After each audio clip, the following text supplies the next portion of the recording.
Gracias por continuar en estos microvideos. Como lo anticipamos, ahora vamos a reservar un espacio especial para hablar acerca de las actividades como uno de los elementos fundamentales dentro de la unidad didáctica. Vamos en este video a aplicar y a conocer los principios de la WebQuest y también vamos a revisar algunas de las características comunes entre las actividades colaborativas, de manera que podamos transitar de esas actividades que teníamos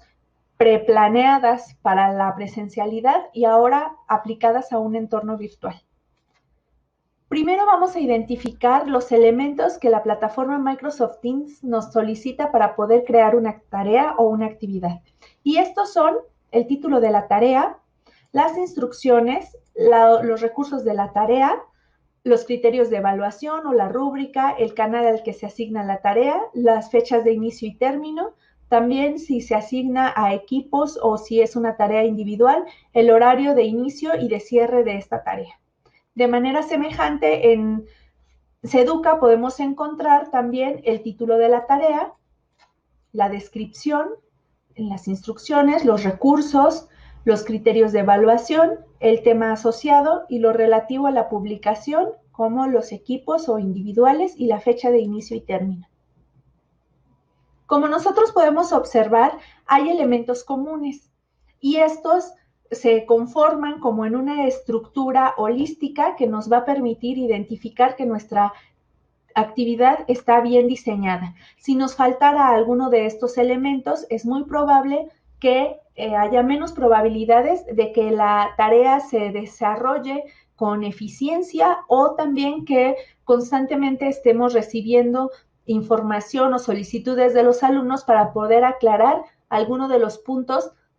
que son necesarios para desempeñar esta tarea. Los puntos que nos pueden servir para identificar que nuestra tarea está bien diseñada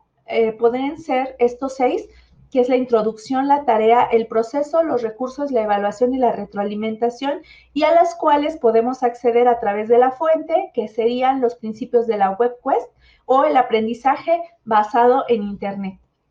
De inicio, en la introducción, los profesores generamos una introducción a la tarea que debe ser bastante amplia y entre la cual nuestro interés fundamental sería mantener la atención del estudiante desde el principio hasta que termine la tarea y que su motivación sea también constante. Un elemento que nos va a permitir lograrlo será proporcionar al estudiante la libertad tanto de elegir el tema como de elegir a veces los procedimientos para los cuales va a llegar a encontrar la solución a la tarea. Esto ayudará a que él mantenga un interés constante. Después, con respecto a la tarea, se enuncia aquí de manera explícita cuál es el objeto de aprendizaje que se va a construir al finalizar la tarea. Esto puede ser una presentación multimedia, un video corto, una investigación, un proyecto o una solución de problema. Durante el proceso, lo que haríamos es subdividir esa tarea o ese problema que hemos planteado a los estudiantes en subtareas que deben estar descritas de una manera relativamente breve y corta, pero que deben contener desde el inicio hasta que se termina la actividad, uno a uno los pasos que los estudiantes deberán seguir a modo de subdivisión de tareas o de subdivisión de temáticas a través de las cuales se va a ir resolviendo esa tarea en particular. Con respecto a los recursos, estos son fundamentales porque son el primer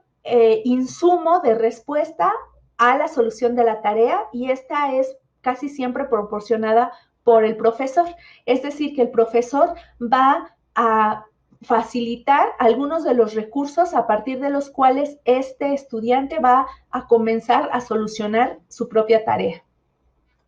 Después, en cuanto a la evaluación, pues bueno, tenemos que los objetivos y los criterios de esta deben ser claros, consistentes y específicos y que deben estar proporcionados a los estudiantes a través de una plantilla o rúbrica y también que es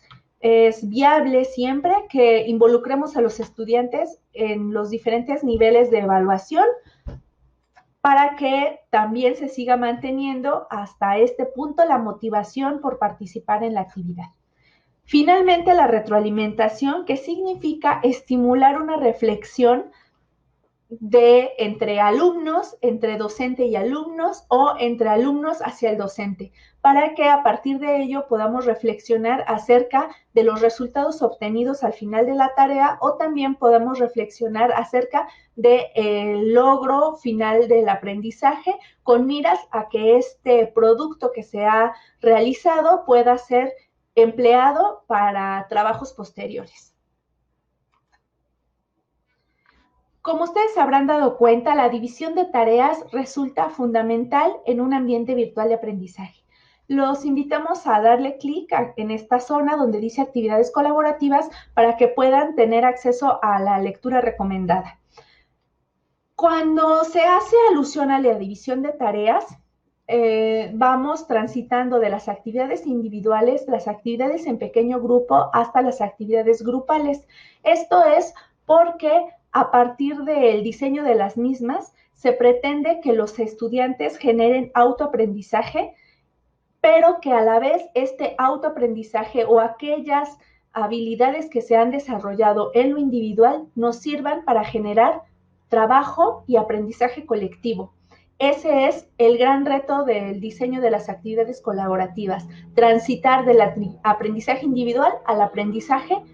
en colectividad. Otras de las habilidades que están asociadas al trabajo colaborativo pues tienen que ver con el diálogo, con la tolerancia, también con la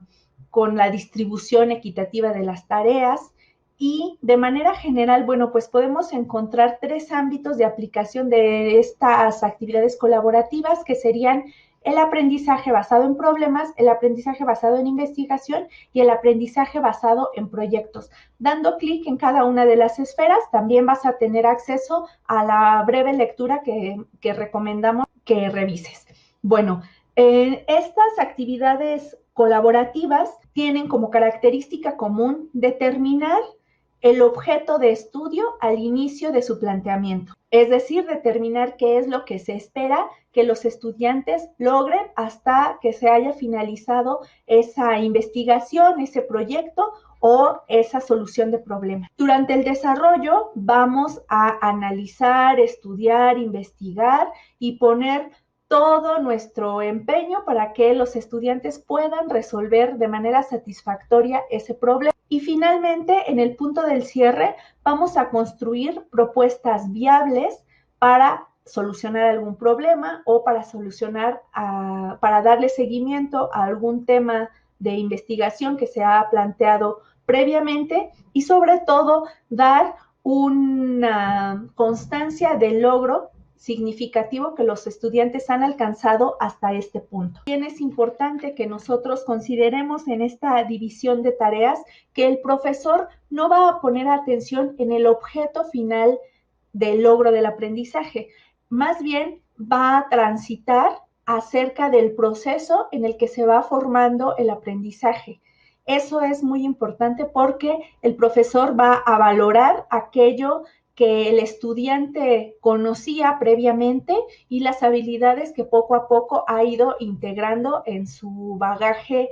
profesional para poder solucionar estos problemas. También es importante que el profesor esté constantemente suministrando insumos de información, pero sin detrimento de que estas habilidades sean desarrolladas de manera autónoma por los estudiantes. Al final, lo que esperamos es que los estudiantes logren construir su conocimiento sin que necesariamente el profesor sea siempre el proveedor de los insumos de información. Lo que se pretende de manera general es diseñar actividades para el aprendizaje alrededor de temas contemporáneos de investigación, seleccionar bajo las preferencias temáticas de los alumnos los temas que se van a investigar y no necesariamente con respecto a las preferencias temáticas o al dominio de la información que ya posee el profesor y por otro lado involucrar a los estudiantes en proyectos que sean realistas y que los vinculen con su entorno social. También hay que mencionar, porque es muy importante, que estas actividades pueden ser simples o complejas. Nosotros optamos siempre por la creación de actividades complejas que nos permitan observar una mayor cantidad de habilidades desarrolladas por el estudiante. Si nosotros vamos observando microactividades o micro desempeños, entonces seguramente, aunque nuestra supervisión va a ser más paulatina y más guiada, tardaremos mucho más tiempo en advertir aquel conjunto de habilidades que un alumno ya ha desarrollado. Por lo tanto, desarrollar actividades que sean sustanciosas no por la cantidad, sino por la calidad en la que están siendo proporcionadas hacia los alumnos. Con esto cerramos este tema de la división de tareas. Esperamos que haya sido de su interés y finalmente mirar este pequeño tutorial en el cual nos vamos a enterar sobre cómo crear una tarea y posteriormente veremos ya un ejemplo concreto del estudio de la WebQuest. Muchas gracias y hasta luego.